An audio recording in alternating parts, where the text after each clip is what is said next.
श्री राधा कृष्ण की प्रेम कथा बहुत समय पहले की बात है। मथुरा नगरी में एक अत्याचारी राजा था, कंस। उसने अपनी बहन देवकी और जीजाजी वासुदेव को कैद में डाल रखा था, क्योंकि एक भविष्यवाणी ने कहा था कि देवकी का 8वां पुत्र कंस का अंत करेगा। जब कृष्ण जन्मे तो चमत्कार हुआ, जेल के ताले खुल गए, प्रहरी सो गए और वासुदेव उन्हें गोकुल ले जाकर नंद और यशोदा को सौंप आए। गोकुल में कृष्ण बड़े प्रेम से पले बढ़े। वे बहुत ही नटखट थे। माखन चुराते, गायें चराते, बांसुरी बजाते और सबके दिलों को खुश कर देते। उनके साथ एक विशेष सखी थी, राधा। राधा बरसाना की थी, शांत, सुंदर और समझदार। जब उन्होंने पहली बार कृष्ण को देखा तब से उनका मन उन्हीं में रम गया।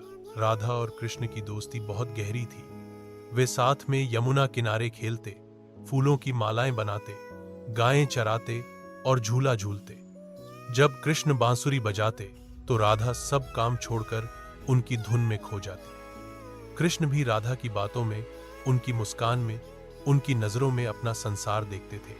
राधा और कृष्ण का प्रेम बहुत ही पवित्र था। वह प्रेम जो किसी मांग पर नहीं टिका था, बस दिल से दिल का रिश्ता था। वृंदावन की गलियों में जब रासलीला होती तब सारी गोपियां आती, पर कृष्ण की नजरें राधा को ही ढूंढती।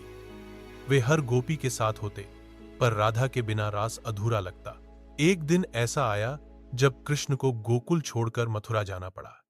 उन्हें अपने मामा कंस का वध करना था और फिर आगे चलकर संसार में धर्म की स्थापना करनी थी। राधा जानती थी कि कृष्ण का रास्ता अब अलग है। उन्होंने रोका नहीं, शिकायत नहीं की, बस उन्हें अपने हृदय में बसाकर विदा किया। कृष्ण मथुरा गए, फिर द्वारका में राजा बने, कई युद्ध लड़े, कई विवाह किए, पर राधा को कभी नहीं भूले। राधा ने भी विवाह नहीं किया और कृष्ण को अपने प्रेम और भक्ति में हमेशा जीवित रखा। कहते हैं राधा ने कृष्ण से कुछ नहीं मांगा, सिर्फ उनकी बांसुरी की धुन को अपने जीवन का संगीत बना लिया। एक दिन राधा द्वारका पहुंची। कृष्ण ने उन्हें देखा और पूछा, तुम क्या चाहती हो राधा? राधा ने कहा, बस एक बार वह बांसुरी बजा दो। कृष्ण ने बांसुरी उठाई, मधुर स्वर निकले और राधा की आंखें बंद हो गईं। ऐसा कहते हैं राधा की आत्मा उसी स्वर में कृष्ण में विलीन हो गई। उसके बाद कृष्ण ने कभी बांसुरी नहीं बजाई। राधा और कृष्ण की यह कथा केवल प्रेम की नहीं, भक्ति की कथा है। वह प्रेम जो त्याग से, समर्पण से और आत्मा की एकता से बना है।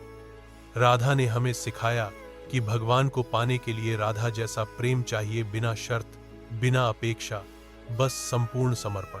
आज भी जब कोई राधे राधे कहता है तो माना जाता है कि कृष्ण मुस्कुराते हैं, क्योंकि राधा का नाम कृष्ण के नाम से भी पहले लिया जाता है। उनका प्रेम कभी खत्म नहीं हुआ।